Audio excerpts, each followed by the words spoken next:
And good morning, and welcome back to another Tapping In webinar, ladies and gentlemen. Today we're covering Tapping In Part 5 out of 6, having a closer look at accessible tourism and events, and whether it is worth investing in.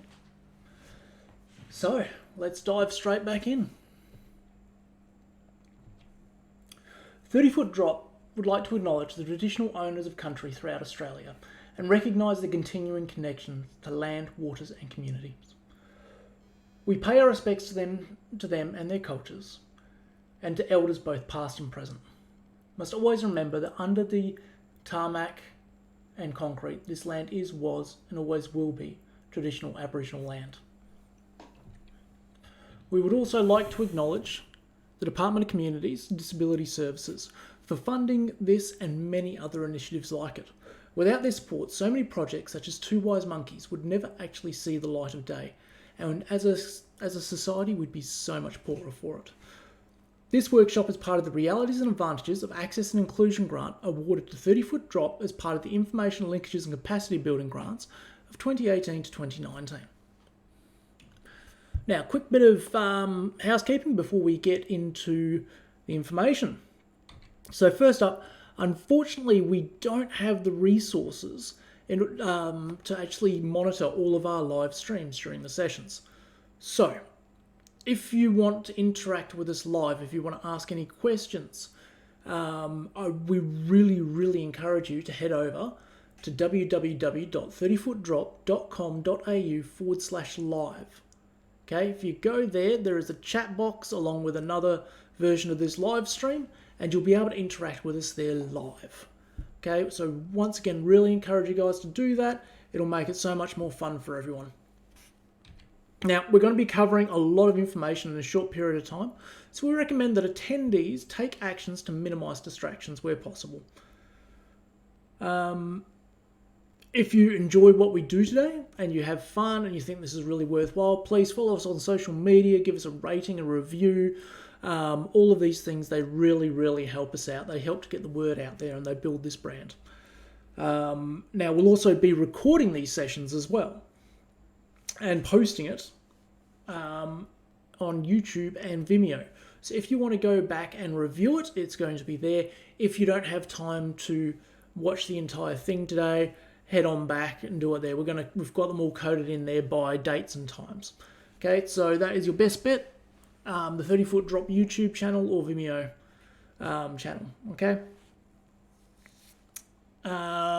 We will also be referencing research that's been done today when we're actually teaching you guys around accessible tourism. All of the sources that we reference are actually available on the 30-Foot Drop digital resource library. Okay, so if you want to have a deeper dive into any of these stats or have a look at these reports for yourself, head there, have a look. It's a great place. There's so much there for you to look at. All right, and lastly, at the end of the webinar, okay, we've got a very short survey for people to do. Okay, it's 6 questions, takes you 30 seconds. Please give us a hand. Do this, it really helps us. Okay, so you'll find it on the 30footdrop.com.au/live page. Okay, and it's down the bottom there. And this is webinar part 5. Okay, so if you could go in there and fill out those surveys, that would be absolutely amazing. Thank you. Now, allow me to quickly introduce myself for those that don't know me. My name's Ben. I'm Managing Director here at 30-Foot Drop, and I am See No Evil. I am See No Evil because it is very obvious that I have an impairment. You see, I'm a C5 quadriplegic, okay? My hands don't work properly, I'm permanently in a wheelchair. It's very obvious that I have an impairment. Now, the reason that I'm See No Evil of the Wise Monkeys is because you can see that I have this impairment. And by the end of the day, you will see that there is no evil about impairment when it comes to tourism and events. My co-presenter Lisa, who also does some of the sessions, she's Hear No Evil. Okay? I won't ruin her story. It's an amazing one. I really encourage you guys to check it out if you get a chance. Okay? She is Hear No Evil because she has an invisible impairment. And as a result, you wouldn't know that she has an impairment until she actually tells you. Okay? Hence why she is Hear No Evil, because with the information that you gain, you will hear no evil about impairment. But isn't there normally 3 wise monkeys though? Why have we only got 2? Who's the third? Well, it's you guys. You guys. Speak no evil. Okay?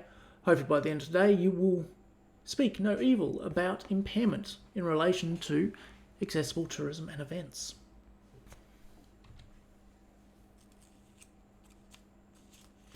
Okay, so how are we going to get you guys started on the path of the wise monkey? How are we going to turn you into speak no evil? Now, there is a lot to learn about people with impairment and their potential to impact on your tourism, on your business, sorry. So first up, we're going to have a look at the most recent Australian research so you can understand the size of the accessible tourism market here in Western Australia. Then we're actually going to break into the segment itself and have a look at the characteristics and habits of the people that make up this segment so you can better understand what it is you're trying to do with your business. After we've done those two, we're going to do a bit of an open forum session, okay? And after that, we'll finish off. So how are we going to cover this? What's going to be our teaching method? Look, the answer is always we're going to do it with fun, experience, and open, honest discussion, okay? So feel free to ask any questions at any time. Okay, 30-foot drop, we're all about educating the community through open, honest conversations. Okay, so your questions, they don't have to be about the subject today. If you are curious about anything, please get in touch. Okay, if you have any questions today whilst I'm talking, like I said, head to www.30footdrop.com.au/live, okay, and check it out there. Now, before we dive into the information, I want to review some terminology. Now, I do this in order to reduce confusion because I will use words that you may not understand, or I may use them in ways that you don't expect. And this just helps to clarify why I'm using them in this way. Okay? So first up is disability and impairment. Now, you've already heard me talk about impairment and how my impairment, I'm a C5 quadriplegic. Okay? Now, in society, we tend to use the word disability a lot. Okay? But we use it wrong, which makes it really hard. Okay? It's actually being used incorrectly. So allow me to explain to you the difference between the two and where and when to use these words. Okay? So I'll start with impairment. Okay? Impairment is an injury, illness, or congenital condition that causes or is likely to cause a loss or difference of physiological or psychological function. Okay? In short, an impairment is your medical diagnosis. It is how you medically differ from the normal part of society. Okay? So, for example, my impairment, as I said, is that I'm a C5 quadriplegic post-traumatic stress disorder in remission. Okay, that is my impairment. That's how I differ. Okay? But it's not my disability. Okay? Because a disability is actually the loss or limitation of opportunities to take part in society on an equal level with others. Okay? And this can be due to social and environmental barriers. Now, the best way to think about disability, okay, is to actually think about the word itself and how it's made up. Disability, disable. It's something that makes you unable, okay? So it is something that makes you unable to participate in society, okay? It is a barrier. Okay, like I said, it can be social or environmental. And when I say environmental, I'm not meaning like the natural environment, okay? Environmental is anything in the built world around us. So, whilst my impairment is that I'm a C5 quadriplegic, what disables me is steps leading into your business. What disables me is not having the information that I need in order to make a decision about your goods and services and whether I can access them. Those are the things that disable me, that stop me from being able to participate in society. So that's the difference between impairment and disability, okay? If you have any questions about that, please head to www.30footdrop.com.au/live, okay, and use the chat box there, ask me the questions, and I'll go over it. But for now, we're going to move on to access and inclusion and what the difference is between those two. Now, a lot of businesses at the moment are actually using these as sort of one homogenous lump. Okay, they talk about access and inclusion. But the problem is that they're not actually thinking about what both of those words mean, and therefore not implementing them both. So, first of all, let's have a look at what access is, because access is completely different to inclusion. Okay, so access itself refers to the removal or reduction of barriers, both physical and attitudinal, to participation in the activities and functions of a community. Okay, at its core, access focuses a lot on the physical world around us, and is really easily assessed by checklists. There are standards available. There's so many resources out there that deal with access. Okay, now because it is so easy to assess and it is so easy to get a good win, okay, businesses often will just focus on that. And they focus on it to the exclusion of inclusion. Okay? So if access is looking at the barriers of physical and attitudinal, okay, and so it's looking at the external things, inclusion is looking internally. Inclusion is more a psychological state of being and is the process whereby every person, okay, and this is every person, irrespective of age, impairment, gender, religion, sexual preference, or nationality, okay? So it's the process whereby every person who wishes to can participate fully in all aspects of an activity or service in the same way as any member of the community, okay? It is a psychological state of being. What inclusion means to me, okay, is that when I go somewhere, my opinions are listened to. I feel like I'm part of it. I feel that I'm a valued member of the community. I don't get patronised, okay? This is inclusion, okay? When you actually feel like you're part of something bigger, you feel included, okay? So access is looking a lot at physical and the actual barriers that are in the way, whereas inclusion is more of a cultural subject. Okay, so hopefully that's made sense to everybody. Once again, if you've got any questions, please head across to www.30footdrop.com.au/live. Okay. But for now, let's dive right into accessible tourism and events. So, I use the Southwest a lot as examples when I'm doing this. That's because the Southwest, being a major tourism region of WA, has actually got a lot of research and a lot of stats around it, okay? But tourism is equally important in all parts of Western Australia, okay? So let's have a quick look at the Southwest.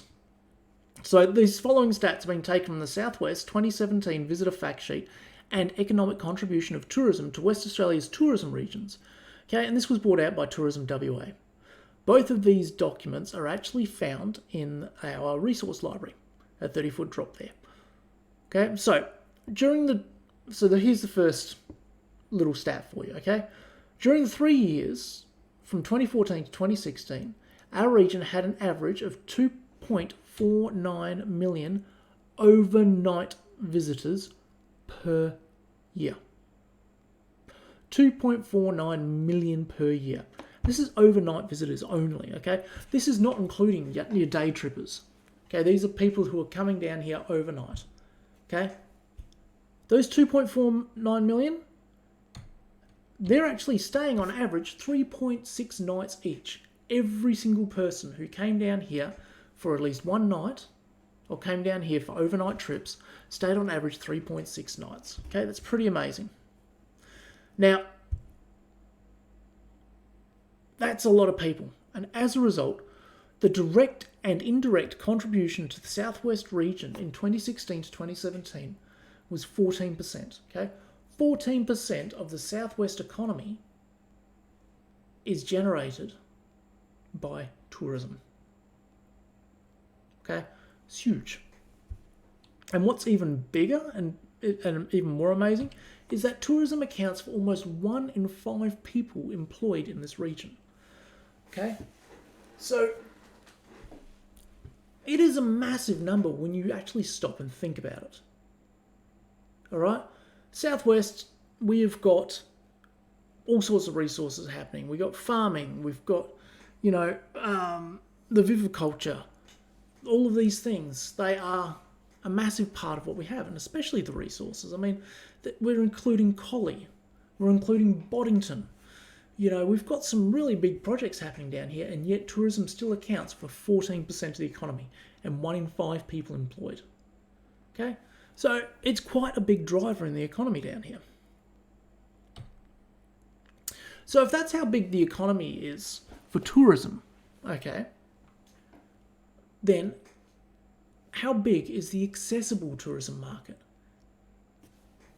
So the stats that we're going to have a look at around this, they've actually come from a report called Accessible Tourism in Victoria and Queensland. And it's been done by Tourism Research Australia, and it was done in conjunction with each state's tourism department. Now, unfortunately, to this point, no research has been released that focuses on WA alone. Okay? But this report also focuses on Australia as a whole. Okay? It is not just Victoria and Queensland that they look at. Okay? They also look at the entirety of Australia. On top of that, another thing to think about, okay, is that it only looks at the domestic market. Okay? So all of these numbers that I'm about to go through, this is domestic only. It does not take into account international visitors. So as a result, if I was to put international visitors here, the numbers would definitely be higher. Okay?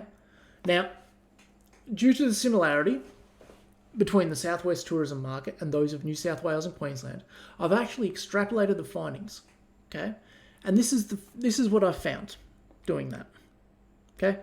So this study estimates the size of the accessible tourism market for overnight and or day trips, okay, is around 7% of people, okay, or approximately 1.3 million people Australia-wide. Now, this number, a lot of you would have heard about the numbers or the discussion around people with disability make up approximately 20% of the population. Now, the thing is that not all of that 20% require accessible goods and services when it comes to tourism. Okay, so that's what this 7% is. This 7% is people like me who require specific setups in order to be able to maintain my independence, be able to participate fully in the experience. Okay, so that's 7%. So that's 1.3 million people Australia-wide. Okay, so yeah, that's 7% of the population. So already that is it's a fairly sizable. It's over 1 in 20 people requiring that. But here's the thing, okay? When we talk about the accessible tourism market, we can't just focus on the people who need it, because they're 7%, okay? Like most of us, rarely holiday alone, rarely travel alone, rarely head out for dinner alone. Okay? Now, there is an average party size, an estimated average party size of 2.45 for overnight travel and 2.62 for day trips. Okay? So, party size is basically the number of people who are all heading out together to do something. Okay? So, 2.45 for overnight, 2.62 for day trips. Now, when you use that number, okay, and you think about that, suddenly this market is jumping up to 17% of the Australian population. Okay? And this equates to 390,000 in Western Australia. Okay, 390,000 people in WA, and we don't have that many people here, okay, who are acquiring accessible goods and services when they go on holiday. Okay, so this is parties and people like myself, my wife and my son heading out for the weekend. Okay, that's how it works. Now, the estimate of the annual expenditure for this segment, okay, of people Australia-wide comes to approximately $8 billion Australia-wide, which equates to about $916 million Australia, WA wide, and 163 million here in the southwest. Okay, this is huge. This is a lot of money. Okay, yeah, it's really quite interesting. Now, this report goes on to note that there is actually a segment of Australians with an impairment, okay, and this includes adults who are caring for a child with impairment, who are actually not currently travelling, but who would likely travel with certain industry improvements in the areas of accommodation, transport, and technology. Okay? Now, in WA alone, this segment is estimated to be 34,000 people. Okay? 34,000 people are currently not travelling. Now, if you are a tourism operator, would you say no to potentially 34,000 more customers?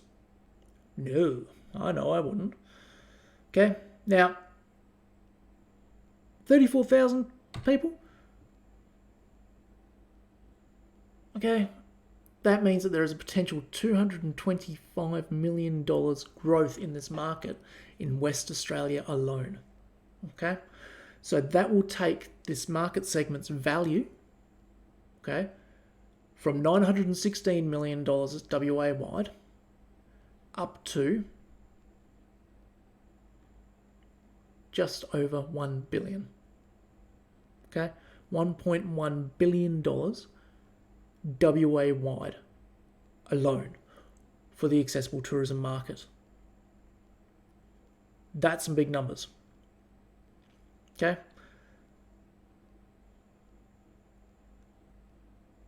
So,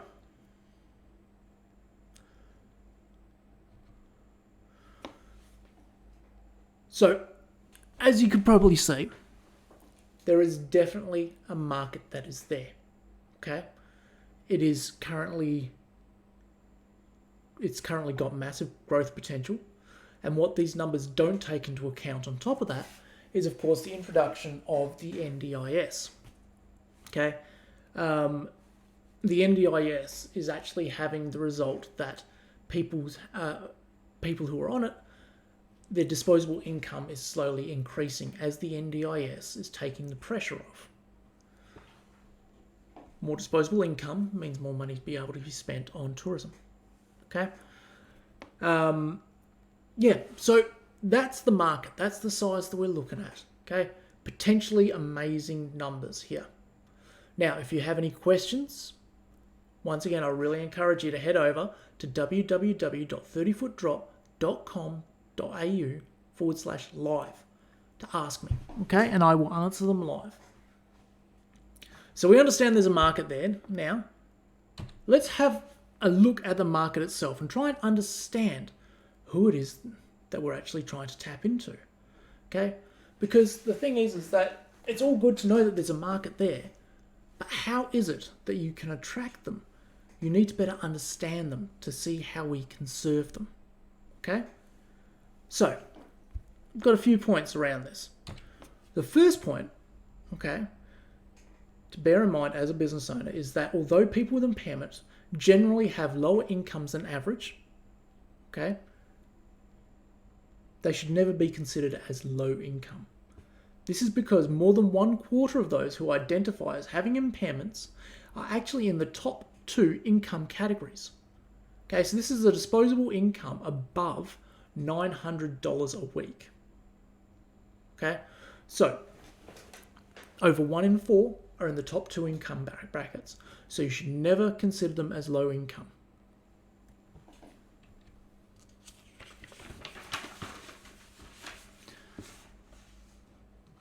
The Accessible Tourism Survey that I referenced earlier, the Accessible Tourism in Victoria and Queensland report, okay, they found that approximately 55% of that 7% of people, okay, so we were talking about the 7% of the population who require accessible goods and services when it comes to tourism events, just over half of those, okay, have a mobility issue.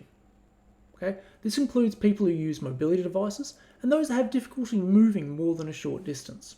Okay, so when you're understanding this market, okay, and you're trying to tap into it, making sure that you are accessible as far as mobility goes is highly important. The next point. Of those in the segment that don't actually travel, okay, so currently the ones that have the potential to grow this market by over 200 million in WA alone, 23% of them don't travel because it's just too stressful, okay? And 22% of them don't travel because it's just too hard, okay? So at the moment, in the current market and the current climate, these people are just finding it too stressful and too hard to go on holiday. So, as a business, we need to find a way, or as a provider, as a tourism provider, you need to find a way to make the experience less stressful and easier. Okay? Point 4.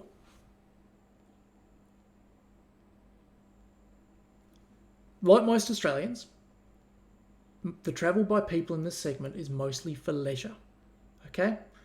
But it was noted, okay, that visits to friends and relatives is often preferred because knowing the layout of the accommodation helped with planning and resulted in a less stressful trip. So this point harks back to the previous point, okay, where people are not travelling because it's too stressful and it's just too hard. Now, as an operator, as a business owner, as an executive, the things that you could do to actually help this market and to help the travel is to allow more information around layouts, okay? To allow more help to make sure that people are going to be less stressed about their trip, okay? Point 5. So that's looking at why people aren't travelling and what sort of issues that they have. Now we're actually going to have a look at how to understand the market and what characteristics they share with the broader population. Because as an operator, you may be sitting there going, well, this is all well and good, but, what am I going to offer them? What goods and services am I going to offer them? Because they might need something completely different to what I currently offer.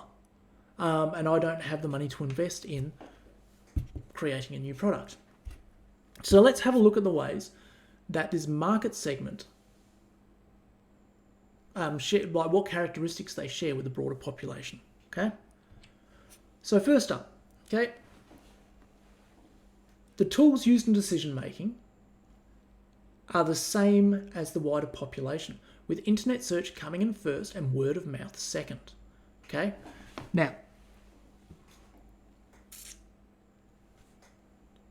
basically, you don't need to change your marketing streams, okay? A lot of tourism businesses already focus a lot upon using the internet and making sure that they have a reputation creating champions amongst their customers, okay? So you don't need to change anything around that, okay? But what you do need to do is make sure that the information at these points is available, okay? So having a lot of this information on the internet will help with this. And it's something that we look at in our next session. The next way that they're very similar to the broader population is that reconnection and unwinding are the core needs for people with impairment, just like all Australian travellers. Okay? So if your business already focuses on the relaxing and unwinding element of this, brilliant. That's what this market segment needs anyway. Okay? So approximately 40% of travellers with impairment sought to meet these needs through either more active or more emotionally/intellectually stimulating experiences. Okay? The third way that they're similar, okay, is that many of the experiences that people with impairment participate in match those of the broader travel population. Okay? These are things like eating out, visits to the beach, nature, cultural experiences. Okay? These are all things that people with impairment need to do, same as the rest of the population. Okay? Brilliant. Okay? Like I said, you don't need to create a new product, you just might need to look at a different way of doing it, or making certain adjustments in order to make it so that this market segment can actually access it. Okay? And lastly, okay, overall, people with impairment tend to stay in the same types of accommodation and visit the same destinations as the broader population. Okay, so you don't need to create something else. I mean, this last one kind of makes me, yeah. People with impairment, we want to just do the same thing as everybody else. Okay, I love going to Bali. Okay, I love going on holiday there. It's great. I have a really relaxing time. It's awesome. I also like to go out camping, going to all the big camp spots and stuff like that. I love doing all of this sort of stuff. I like to stay in the same types of accommodation and visit the same types of places. Okay, so if you're already in a big major tourist area, it's all good because people with impairment are likely to wanting to go there anyway. Now, the very final point that I have around understanding the market, okay, is I have been asked, and the comments have been made in the past, that when I'm talking about this market, surely the older population must be playing a big part in this because, if 55% of people in this segment have a mobility issue, well, we get less sprightly as we get older. Surely, that is going to be part of it. Surely there's going to be a segment of the population here. But the thing is, what really surprised me is that of the visitors that were surveyed for this report, only 14% of them were 65 and over. Okay? So we're talking a lot of people with impairment in their middle age, in their younger ages. Okay? People like me. Hell, I'm 36. Well, just about 35. So once again, it's not just focusing on one particular part or thinking you need to do anything completely differently. It is tweaking what you already have in place. If you already have a successful product in place, make the investment to make it more accessible and you will attract more people. So, in conclusion, okay, yes, this market has different needs. Okay, but they are very similar to the majority of the population in so many ways that you will not need to make a major change. Now, that wraps up what we're covering today. Now, if you're not going to hang around for the open forum session and ask questions, that's absolutely fine. I really encourage you though, please head to www.30footdrop.com.au/live. Okay, and fill out the survey. Like I said, it's 6 questions, 30 seconds. It really, really, really helps us out. Okay, please go and do that. If you've enjoyed today, give us a like on social media, follow us, give us some comments. Okay, all of these things really help it. And if you loved this today and you can think of somebody who would really benefit from this, please share it, show others. Okay, we have pre-recorded ones there if they cannot attend the live sessions. That's fine. Okay, do all of that. But for now, we're going to do a bit of an open forum session. So if you have any questions, okay, please head over to the 30 Foot Drop live page, chuck your questions in there. Okay, I'm going to give you guys about 5 minutes to do that. Head over, ask any questions that you want. And like I said, they can be on anything and everything. They don't have to be about what we're covering today. Okay, so I'll give you guys until 11:40 to ask the questions. Okay, so please head on over there and do that. And I'll have a chat to you guys in about 5 minutes.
And we're back. Alrighty.